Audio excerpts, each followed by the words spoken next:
الحمد لله على ما مضى، والحمد لله على ما بقي، والحمد لله على ما سيأتي.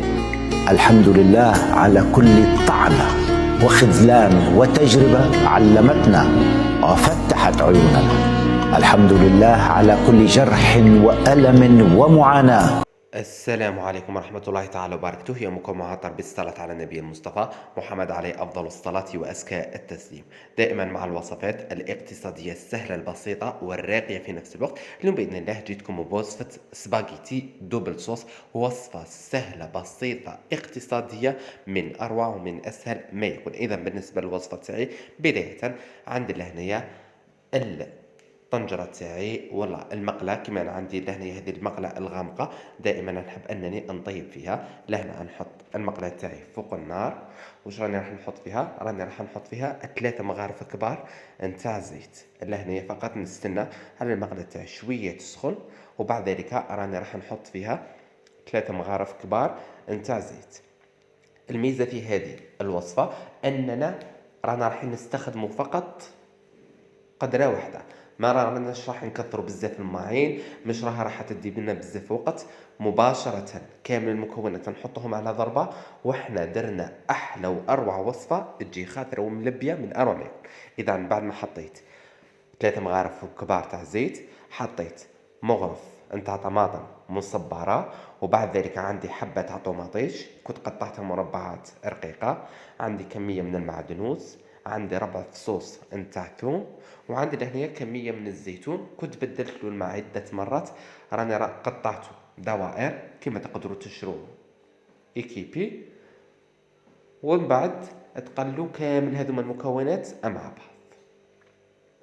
اذا لهنا واش عندي 3 مغارف كبار زيت مع ملعقه طماطم مصبره، حبه طماطم، مع 4 فصوص تاع ثوم، كميه من المعدنوس، وكميه من الزيتون اللي كنت قطعته دوائر.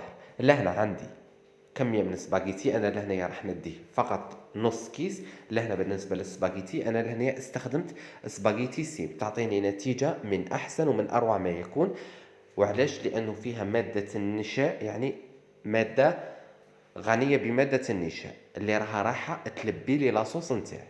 لهنايا بعد ما حطيت اسباغيتي تاعي وكامل المكونات تقلاو مليح، لهنا راني راح نمرق تقريبا بكمية ريتلة تاعنا. هذيك السباغيتي يعني تبان لكم هكا، يعني غير نحط الماء عليها، الماء اللي يكون سخون رايحة تهبط لي كامل كيما راكم تشوفوا. نخلي هذيك السباغيتي تتنسم لي من هذيك لاصوص، راح تشرب لي كامل من هذيك البنة. نحاول انني ندخلها كامل مليح، وبعد ذلك راني راح نضيف لها علبة نتاع طون بنكهة الطماطم، طون طوماط عادي. اذا لهنا عندكم طون طوماط تضيفوه، ما عندكمش تقدروا تستغنوا عليه، لا يكلف الله نفسا الا وسعها. مثلا كان عندكم فيونداشي تقدروا تقلوه في البدايه مع هذيك الطماطم المصبره والطماطم تاع الحب والسنينات تاع الثوم، يعني ديروه في البدايه.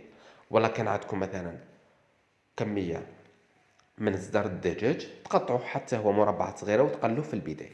عندي لهنا التوابل تاوعي اللي هما ملعقه صغيره نتاع راس الحانوت، مع كذلك ملعقه صغيره نتاع عكري حلو، وعندي كذلك ملعقه صغيره نتاع ملح. لهنايا نحط كامل المكونات تاوعي، وبعد ذلك راني راح نغطي على المقله تاعي ونخلي كامل هذوما المكونات تاوعي يتجمروا لي مليح في غرضهم. اذا بهذه الطريقه ونخلط كامل المكونات تاوعي مليح.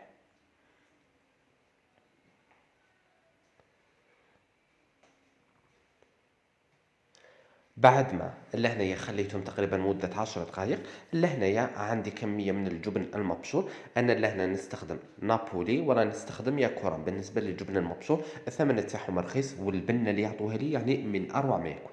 لهنايا كي نديرو الجبن المبشور تاعنا منها راح يعقد لنا لاصوص وتجينا لاصوص تاعنا مفرمجة، وكذلك رايح كيما حنا نقولوا يعطيني بنة وقوام ولا أروع للسباغيتي تاعي. لهنا نزيد عليها تقريبا مدة 5 دقائق فقط ونطفي عليها النار، وها هي السباغيتي تاعنا اللي تحصلنا عليها. سباغيتي تجيني المرقة تاعها كيما قلنا دوبل صوص، يعني ما بين مرقة بيضاء ومرقة حمراء، يعني تجيني رايحة للأورانج بسبة هذاك الجبن اللي كنا درناه.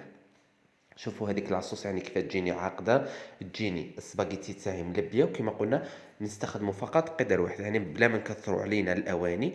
وكذلك وصفه اكسبريس يعني توجد في وقفه.